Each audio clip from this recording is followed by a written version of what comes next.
Hello, hello, hello, and welcome. My name is Lee Cara. This is Unleash Your Light.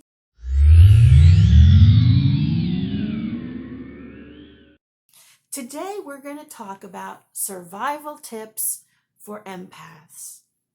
That's right, empaths. Now, if you don't know what an empath is, watch the next 2 minutes, and if it's you, keep watching. And if not, you can go ahead and turn this off, okay?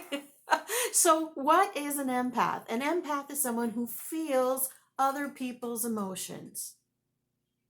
That sounds very weird. I have empathy for other people. I get when someone's in pain.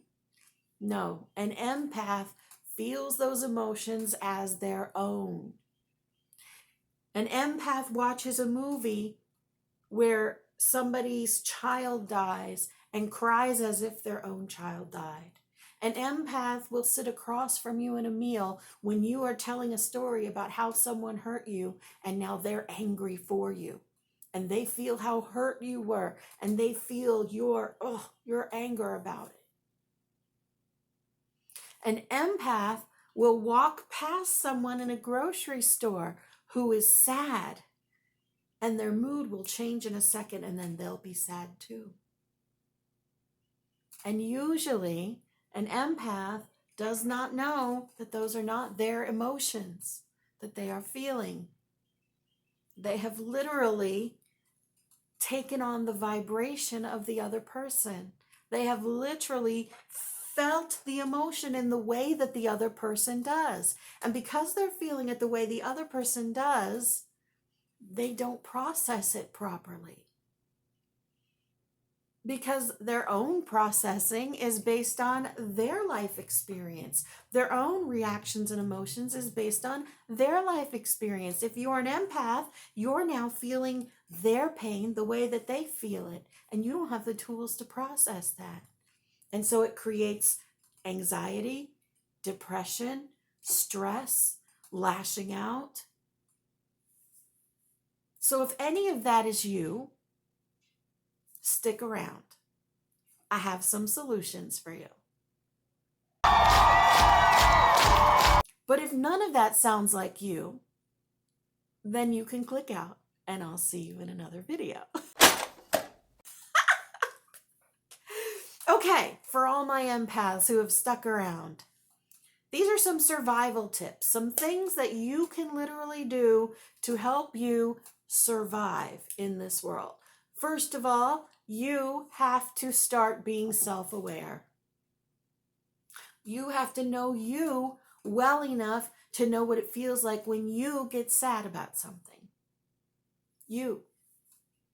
Not how it feels when you're around someone who is sad. Not sadness in general, but your actual flavor of sadness. So that when you taste the flavor of someone else's sadness, you can identify, that's not my emotion.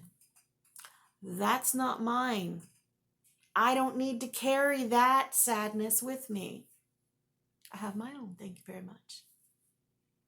You have to know yourself well enough to recognize when an emotion belongs to you and when it doesn't.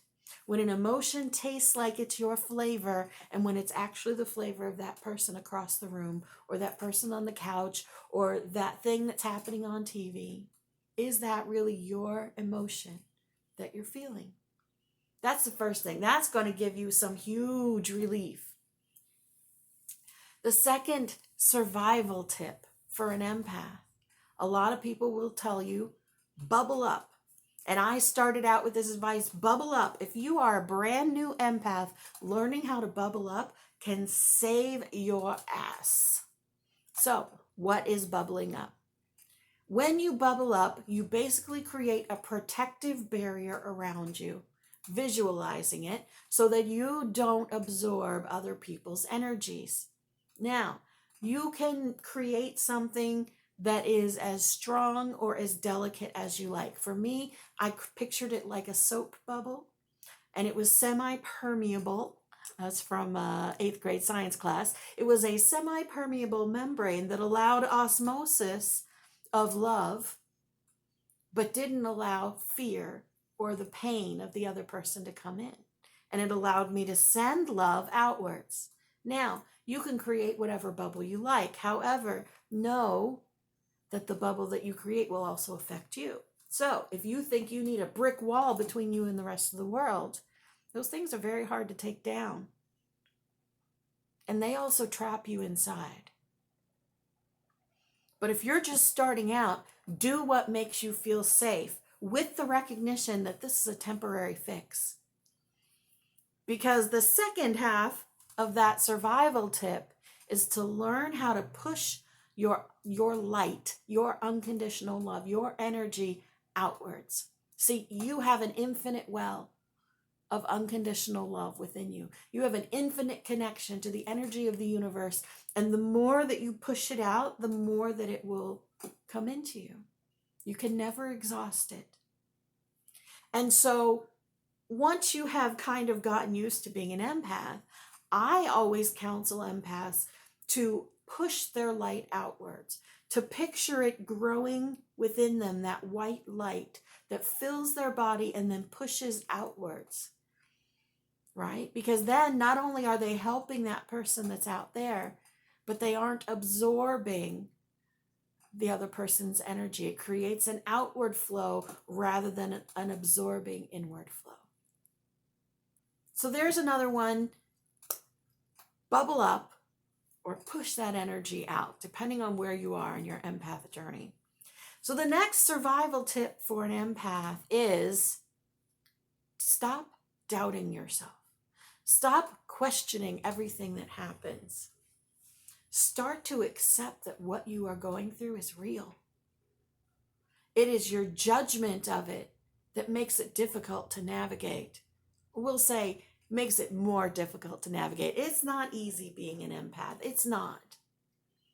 But when you recognize that you are one and you accept that, it makes it a hell of a lot easier. And you can start to use it to your benefit. You can start to use that to your benefit, because if you can sense the mood of the person in front of you, you can negotiate better. You can win an argument. You can make peace with them better. You can give them good advice or know when not to give advice. You can start using it for the purpose that it was given to you. It is not easy being an empath. And if you are just starting out on this road, it is a bumpy ride, but it is so worth it. And you are so worthy of carrying that gift. Know that you are needed in this awakening. You are an important part of what is going on in the world. And you sharing your light and your love with the rest of us is invaluable. Now, I have an hour-long video on this that you can find on my page, Survival Tips for Beginning Empaths. And know that you are not alone. That's the final survival tip. You are not alone on your empath journey. There are many people just like you. Call to your tribe and find your support. You are beloved. You matter. You are loved.